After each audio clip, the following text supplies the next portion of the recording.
In the name of Allah, today I want to show you in this video how to Word to Excel convert online, step-by-step learning. Subscribe my YouTube channel and press the bell icon. All is right, let's jump on the PC.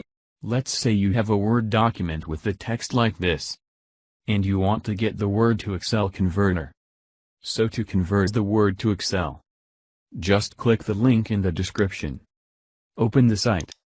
This is the site which will help us Word to Excel converter.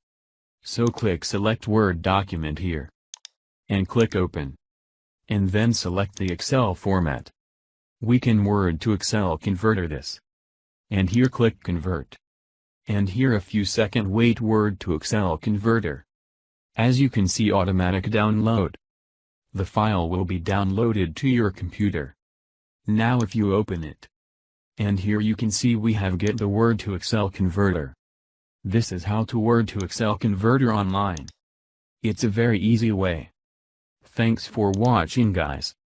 Catch you next video, please like, share, subscribe. Thank you very much. Bye.